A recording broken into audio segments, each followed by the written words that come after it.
waliba magaalada baydhabo xarunta dawlad goboleedka koonfur galbeed Soomaaliya la ka gabagabeeyay shir lama maalmood dareeray kaasoo lanka hadlaayay ammaanka Soomaaliya oo dhan gaar ahaan dawlad goboleedka koonfur galbeed Soomaaliya shirkaas oo uu shir gudoomiyay gudsimaha madaxweynaha ahna wasiirka amniga dawlad goboleedka koonfur galbeed Soomaaliya mudane xasanow xuseen eelay shirkaasayna may baxa ku qayb galayba wasiirka amniga gudaha dawladda federaalka Soomaaliya wasiirka qorsheynta ciidamada booliiska UN EU Amison AU iyo nay dhamaan dadka deeqo biyo dalka Soomaaliya dhan shirka lamaada maalmood shaqada xoog leh ku hay aan ka horeeyay xogayaha joogtada ee wasaaradda amniga saraakiil Amison international community-ga UN ka dhamaantii oo dadka dhan eediyada ka mahadnaqaana marka koowaad alxamdulillah ilaahay mahadle shirka walaaliin ku aransaday guud ahaan Soomaaliya sidii la ka tagay fadhi ciidamada ama dhibaatooyinka dadkun leen ku dulqaada fadhi gaar ahaan dadkun reer koonfur galbeed oo dhibaato badan iyo ka hayaan nimanka cadawga ee al-shabaab oo isan ogtiin inay jiditay ku hirideen ummadun dhibaatayeen maalin walbana xolasho iyo hantidii iyo baadahayaan arrimooga sidii jididkun la ka furo faday hol badan la ka qowada fadhi leen wada hadalay insha Allah ta'ala dawladda Soomaaliya oo kaaladaan adduunka wali rajeene waqtiyaha dareeroon in ilaahay idin shay cadawga la ku dulqaada dhamaan deegaanadun koonfur galbeed jiditay hirigna leen hel qorshe dhow oo la ka furo ilaahay idin jeesaas rajeen wala ma hanagay dhamaan dadkii ku qayb galay shirkun oo ninka dhamaaday saabsamin ma ka gabagoobo wala rajeene wal khayr qabani ku baahan rajeen insha Allah baada saxaafadana ma hanagay salaamu alaykum waraxmatullaahi waxaan maanta halkan ku gabagabeynay shir soconay 2 maalmood oo looga hadlayay arrimaha amniga sidii iskaashi loogu sameyn lahaa amniga ciidamada Amisom kuwa Soomaalida waxa aanu wafdi uga nimid ka kooban dawladda federaalka iyo UN-ka Amisom ciidamada federaalka ee booliska wasaaradaha gaashaandhigga iyo amniga muddo 2 maalmooda waxa halkan lagu falanqeynayay xoojinta ciidamada amniga ee maxaan ku yiraahdaa gobolka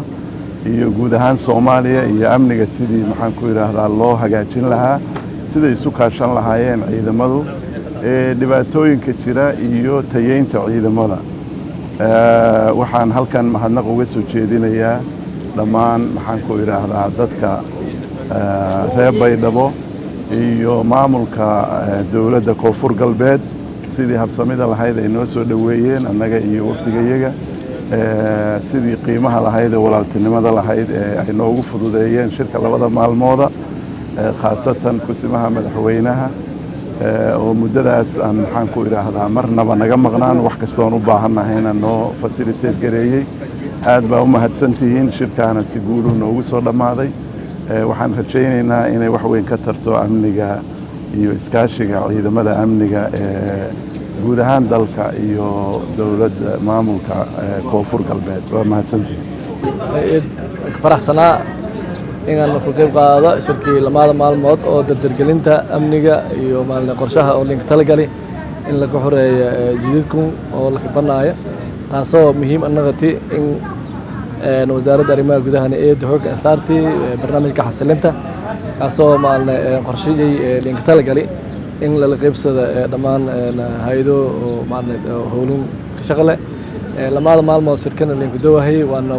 dardargelin badan suubi barnaamijka ku bahayna wasaaradda arrimaha gudaha eedan taageeraysa ka maamul ahaan iyo koonfur galbeed ahaan may rajeena in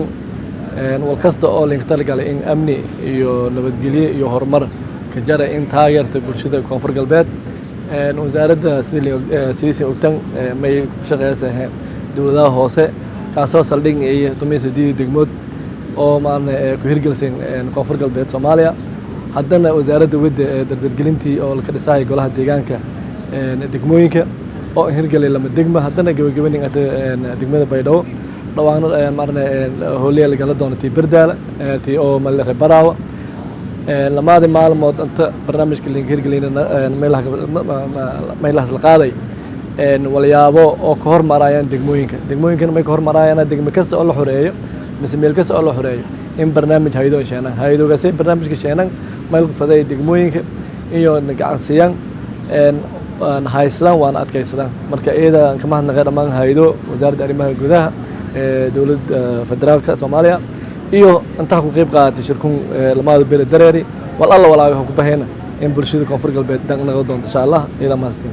kaasoo ha ka dhamaaday jawi eedan fayla may balka heliyay sidii jididka Soomaaliya oo dhan lan wada furo lahaay Liibaan Hussein KGS TV baydhabo Janay